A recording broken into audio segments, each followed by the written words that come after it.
Hello. Welcome to the Bore You to Sleep podcast. The podcast that will hopefully help you get to sleep. I am going to read an open source book, one that is not particularly interesting, but one that is hopefully boring enough to get you to sleep. Tonight's reading comes from Animal Life in Garden and Field. There are lots of creatures that exist in the garden and field.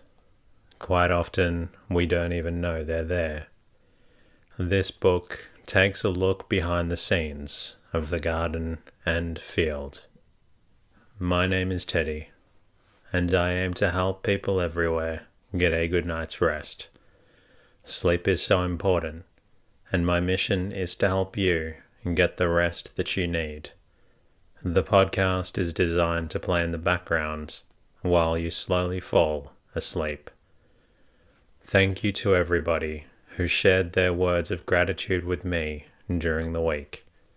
I'm truly honored that you have chosen this podcast to help you fall asleep. Thank you to Castbox listener Omerta for your lovely review. Thank you also to Johnny A for your lovely message through the website. It's great that the podcast helps you and your wife drift off to sleep. Thank you also to Jamie Lou for your lovely message through the website. I'm glad that you're now able to get a good night's rest. Your reviews and messages mean a great deal to me. For all other listeners out there who find the podcast helpful, please leave a review and comment in your podcast app. Even one sentence helps out. If you would like, you can also say hello at boreyoutosleep.com, where you can support the podcast. I'm also on Twitter and Instagram at boreyoutosleep. You can find me on Facebook by searching Bore You to Sleep podcast. In the meantime, lie back, relax and enjoy the readings. Animal Life in Field and Garden. Chapter 1. What Uncle Paul proposes to talk about. In these talks that we shall have together, said Uncle Paul, as he sat with his nephews one evening in May, under the big elder tree in the garden, I propose to designate as friends those forms of animal life that, though not domesticated or cared for by us, nevertheless come to our aid by waging war on insects and various other devouring creatures which would in the end, unless their excessive multiplication were kept in restraint by others besides ourselves, eat up all our crops and lay waste our fields. And it is these ravages of the farmer's carefully tiled acres, and I shall speak of as foes. What can man's efforts avail against those voracious hordes, multiplying as they do every year, to an extent beyond calculation? Will he have the patience, the skill, the keenness of vision necessary for waging successful warfare on the tiniest species, often the most formidable, when the June bug, despite its far greater size, baffles all his endeavors? Will he undertake to examine his fields and inspect every lump of soil, every spear of wheat, every separate leaf on his fruit trees? For so prodigious a task, the whole human race would be inadequate, even if it united all its efforts to this one end. The devouring hordes would reduce us to starvation, my children, had we not able helpers to work for us, helpers endowed with a patience that nothing can tire, a skill that foils all ruses, a vigilance that nothing escapes, to lie in ambush for the enemy, to track it to its remotest retreats, to hunt it unceasingly, and finally to exterminate it. That is their sole care, their never-ending occupation. Urged on by the pangs of hunger, they are relentless in their pursuit, both for their own sake and on behalf of their progeny. They live on those that live on us. They are the enemies of our enemies. Engaged in this work are the martins that just as present are circling over our heads, the bats that fly around our house, the owls that call to one another from the hollow willow trunks in the meadow, the warblers that sing in the grove, the frogs that croak in the ditches, and many more besides, including the toad, which is an object of loathing to most people. Thanks be to God who has given us, to serve as guardians of our daily bread, the owl and the toad, the bat and the viper, the frog and the lizard. All these creatures wrongfully cursed and shamefully abused by us, and foolishly looked upon with repugnance and hatred, in reality lend us valiant assistance, and should take a high place in our esteem. To repair the injustice they have suffered shall be my first duty as we come to each of them in turn. Thanks be to God who, to protect us from the great eater, the insect, has given us the swallow and the warbler, the robin redbreast and the nightingale. These, the delight of our eye and ear, creatures of infinite grace, must I again raise my voice in their defense. Alas, yes, for their homes are ravaged by the barbarous nest hunter. It is my purpose now to acquaint you, my children, with these various helpers of man in his labors as tiller of the soil. I will tell you about their ways of living, their habits and their aptitudes, and the services they render us. My object will be attained if I succeed in imparting to you a little of the interest they deserve. I will begin with those that have teeth, but first let us take a glance at the shape and structure of teeth in general, for it is this that determines the kind of food required by the animal. It is not true, resumed Uncle Paul, that each kind of work demands its own special tool. The ploughman must have the plough, the blacksmith the anvil, the mason the trowel, the weaver the shuttle, the carpenter the plane, and these different tools, all excellent for the work to which they are applied, would be of no use in any other. Could the mason rough cast his wall with a shuttle? Could the weaver weave his cloth with a trowel? Evidently not. Is it not true, then, that from the tool one may easily guess the kind of work it does? Nothing could be easier, it seems to me, replied Jules. If I see planes and saws hanging on the wall, I know that I am in a carpenter's shop. And I should know, said Emile, from seeing an anvil, a hammer, and a pair of tongs, that I was in a blacksmith's shop. But if I saw a mortar board and a trowel, I should look around for the mason. Well, Uncle Paul went on, every creature has its special task in creation's great workshop, where all take part, all work, according to the design of divine wisdom. Each species has its mission, I might say it's a trade to follow, a trade that requires special tools, just as does any work done by man. Now, among the innumerable trades of animals, there is one that is common to all without exception, the most important trade of all, as without it life itself would be impossible. It is the business of eating. But all animals do not take the same kind of food. Some need prey, raw flesh, others fodder, some eat roots, others seeds and fruit. In every instance, teeth are the tools used in the work of eating, so they must have the shape appropriate to the kind of food eaten, whether that be tough or tender, hard or easy to chew.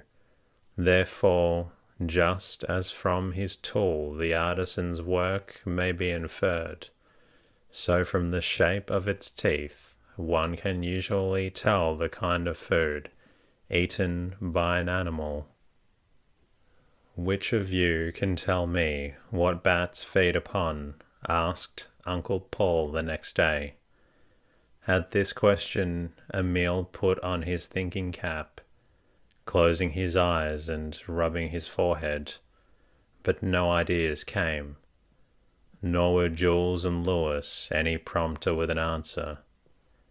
"Nobody knows. Well then, so much the better, for you will have the satisfaction of finding it out for yourselves, from the shape of the teeth.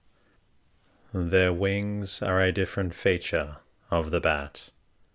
Wings, real wings, perfectly adapted to flying, are the bat's most striking feature. How can a mammal, an animal whose general structure is that of a dog or a cat, for example, possess the flying apparatus of a bird?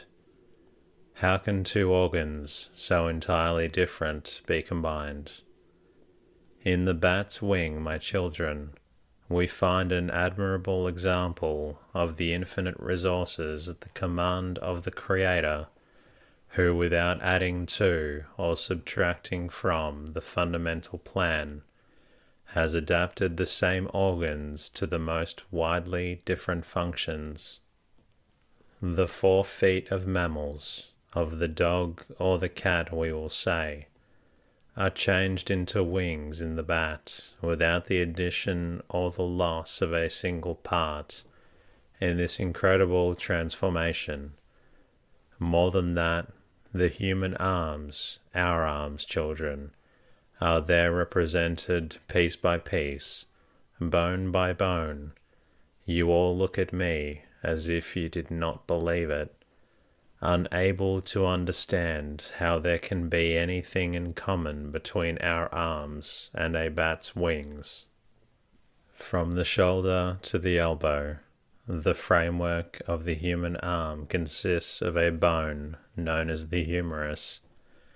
From the elbow to the wrist, there are 2 bones of unequal size running side by side the whole length. The larger is the cubitus, the smaller the radius. Then comes the wrist, composed of several little bones, which I will not now describe. Next is the palm of the hand, its framework formed of a row of 5 bones, almost alike, and each serving to support a finger. Finally, each finger contains a succession of small bones, of which the thumb has 2, and all the other 3 each. I will add that 2 bones serve to attach the arm to the body. One is the shoulder blade, a broad triangular bone situated on the back behind the shoulder. The other is the collarbone, slender and curved, situated in front and extending from the shoulder to the base of the neck. Those are the collarbones that you can feel with your hand, at the right and left above the breast. Bats are nocturnal, Uncle Paul continued the next day. That is, they leave their lurking places only at nightfall, to hunt in the evening twilight. As a rule, animals addicted to nocturnal hunting have very large eyes that take in as much light as possible, and thus these animals can see with very little light. Night birds, such as owls of all kinds, will furnish us a remarkable example a little later. By a singular exception, however, despite their nocturnal habits, bats have very small eyes. How then are they able to direct themselves in their swift flight, so abrupt in its changes of direction? How, above all, are they aware of the presence of their tiny game, moths and gnats? They are guided especially by their senses of smell and hearing, which are extraordinarily acute. What do you say to the bat's ears? What animal of its size can you show anything like them? How they flare, like enormous hearing trumpets to receive the slightest sound. The bat that bears them has the expressive name of long-eared bat. Other bats which have smaller ears have a substitute, a sense of smell unequaled for its acuteness. The high state of perfection of this sense is the result of the abnormal development of the nose, which covers a good part of the face and gives the animal a very strange appearance. For example, here is the head of a bat called the horseshoe bat. This broad, distended formation of curious shape that occupies almost the whole space between the eyes and the mouth is the nose. It ends above in a large triangular, leaf-like expanse. Laterally it spreads out in the unfolded laminae, altogether taking the shape of a horseshoe, whence the name of the creature. What smell, however faint, could escape such a nose? The dog, so famous for its keenness of scent, chases the hare without seeing it, guided solely by the odor left behind the animal, heated in the chase. But how much keener the scent of the horseshoe bat must be when it chases in the same manner a moth that leaves no odor for any nose but its pursuers. I sometimes wonder whether such a nose, so abnormally developed, may not be able to detect certain qualities that are and always will be unknown to us, for want of the means to perceive them. The horseshoe bat's grotesque nose makes you laugh, my little friends. It makes me think. I think of the 1,000 secrets that nature hides from our senses, and that would be as easy for us to learn as they would be valuable if we possessed the scent of a poor bat. Perhaps the horseshoe bat foresees with its nose the coming storm several days in advance. It may sense the future hurricane, smell the rain clouds coming from the other end of the earth, know by detecting their odor what winds are about to blow, foretell in similar manner what the weather is going to be, and guided by perceptions of which we can form no idea, it may make its plans for hunting insects that are sometimes abundant and sometimes scarce according to the state of the atmosphere. But it is high time we finished with the bats. Their history would be too long if I were to tell you all about them. I will only ask Jules what he thinks now of the animal he at first called hideous. "Frankly, uncle," answered the boy, These creatures interest me now more than they disgust me. Their singular wings, formed at the cost of what might have been hands, their prodigious nose and immense ears, which make up for their poor eyesight, their cheeks, their flight, it's all very interesting to me. In his walled garden, Uncle Paul allowed a couple of hedgehogs, which he had brought from the neighbouring hills, to wander at large. One evening the children noticed them poking about in a lettuce patch. "Why," asked Emile, "has Uncle Paul put those animals in the garden, and told us to leave them alone if we happened to come across them?" "No doubt to make war on harmful insects," answered Lewis. "Stop, look there. One of them is turning up the earth with its little black snout. Let's keep still and see what it's after." The children crouched down behind a row of peas so as not to be seen. The hedgehog, now scratching with its paws, now rummaging with the tip of its snout, which resembles that of a pig, finally unearthed a big fat white larva, which had probably been clinging to the root of a lettuce plant. The children ran to look at the captured game. The hedgehog, thus taken by surprise, hastened to roll itself up into a ball bristling with spines. In the disinterred worm, Jules easily recognized a June bug larva, one of that ravenous and destructive race that Uncle Paul had already told them about. In the evening, when they were all gathered around together, the hedgehog naturally became the subject of conversation. "Several years ago," said Uncle Paul, "as I was returning home one evening at a late hour, I chanced upon two hedgehogs coming out of a pile of stones. I tied them up in my handkerchief so as to bring them home and let them loose in my garden. Ever since then, they have never failed to render me certain services that you can appreciate by examining their jaws. Pointed teeth like those, Jules remarked, were never made for browsing grass. The hedgehog must feed on prey. Its teeth are just right for crunching June bug worms, such as the one I saw dug up in the garden this morning."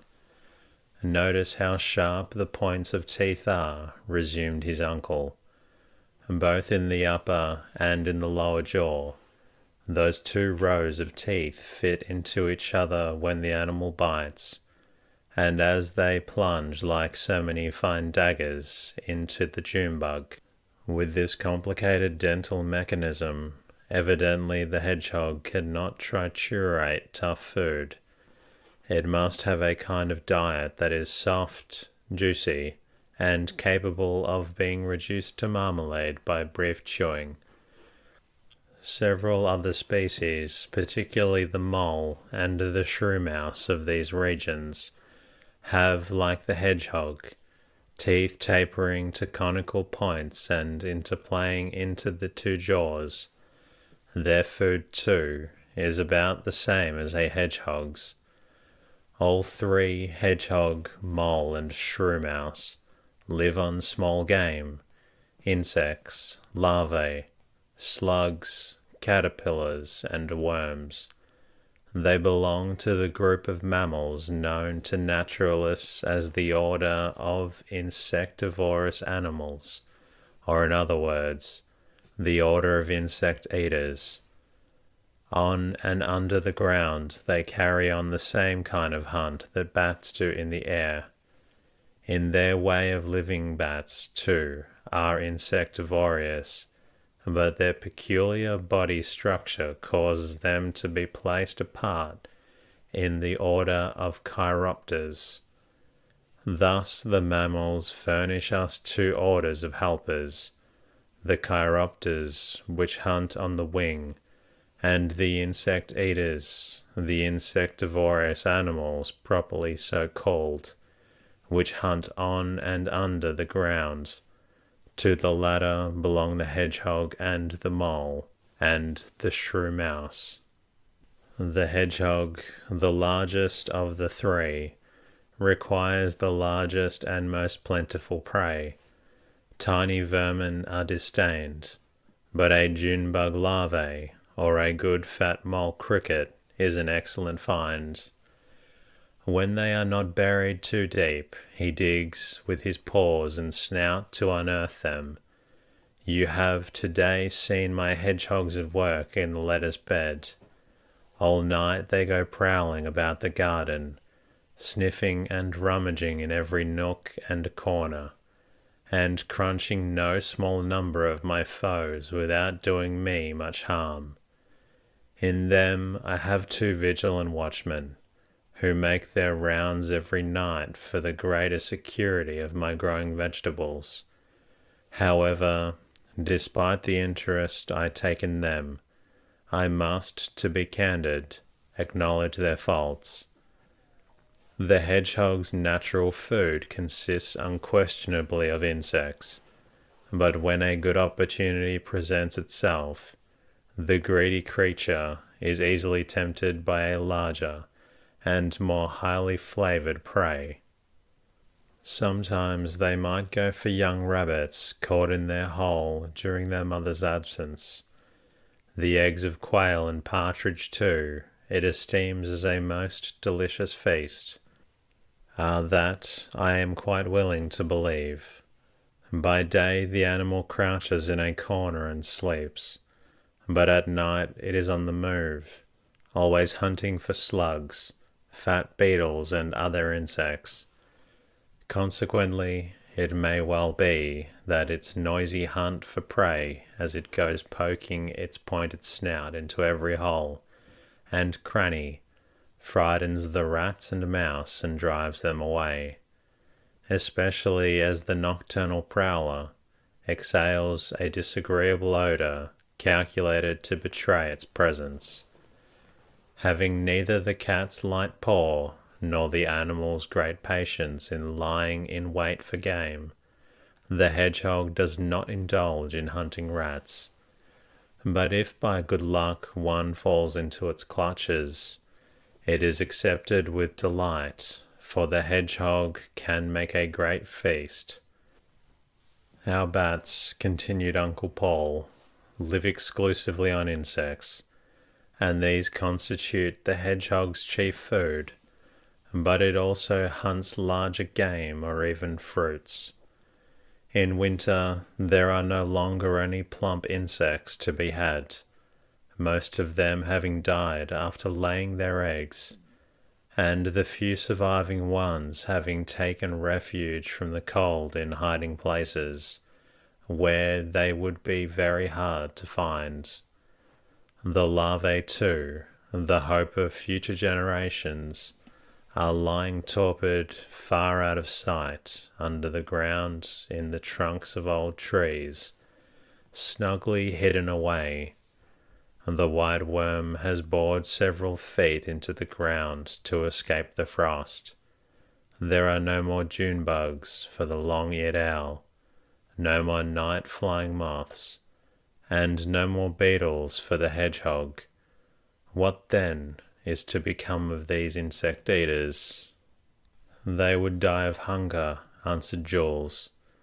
They would indeed all die, were it not for the providential arrangement I am now going to try and make you understand. You know the proverb, he who sleeps dines, a very true proverb in its simple statement of an undeniable fact. Well, the hedgehog, the bat, and other animals put the principle into practice with a wisdom quite equal to that of man. Not being able to dine for want of insects, they go to sleep, and so deep and heavy is their sleep that to designate it we use a special word, lethargy. Another proverb says, as you make your bed, so you must lie. How dumb animals, never lacking in wisdom in ordering their own affairs, take good care not to forget this proverb, but to adopt wise precautions before abandoning themselves to their long winter sleep. The hedgehog chooses for itself a secure retreat amid the great roots of some old tree stump. Toward the end of the autumn, it carries grass and dry leaves to deposit there, and arranges them in a hollow ball, in the middle of which it rolls itself up and goes to sleep. Bats assemble in great numbers in the warm depths of some cavern where none can disturb their slumbers. Heads down and bodies packed close together, they hug the walls, covering them with a sort of velvet tapestry, or clinging to one another. They hang in bunches from the roof. Now the winter may do its worst, and the winds may rage. The hedgehog in its warm blanket of leaves, and the bats in their sheltered caves sleep a deep sleep, until summer returns, and with it insects, food, animation, and life. But don't they eat anything all winter long? Asked Emile, incredulously. Nothing whatever, his uncle assured him. Then bats and hedgehogs must have a secret. For my part, I eat more in the winter than at any other time, and no amount of sleep would satisfy my hunger. Yes, the bat and the hedgehog have a secret in this matter. I am going to tell you this secret, but it is a little hard to understand, I assure you. There is one need before which hunger and thirst are silent, however great they may be. A need that is never satisfied and is always making itself felt, whether we wake or sleep, by night, by day, every hour, every minute. It is the need of air. Air is so essential to the maintenance of life that it has not been left to us to regulate its use as we do in regard to food and drink. And this is so in order that we may not be exposed to the fatal consequences that would follow the slightest forgetfulness. Therefore, it is with little or no consciousness on our part and independently of our will that air gains entrance into our body to do its marvelous work there. On air, more than on anything else, do we live, our daily bread coming only second in the order of importance. Our need of food is felt at only tolerably long intervals. Our need of air is felt unceasingly, always imperious, always inexorable. Let anyone try for a moment to prevent his admission into the body by closing the entrance passages, the mouth and the nostrils almost immediately. He is suffocated and feels that he would surely die if this state were prolonged a little. And what is true of man is true of all forms of animal life. Air is necessary to them all, from the greatest to the smallest. And that concludes tonight's readings. I hope you've enjoyed listening to this story about animals and their lives. I'll be working on bringing you another episode very soon. And good night.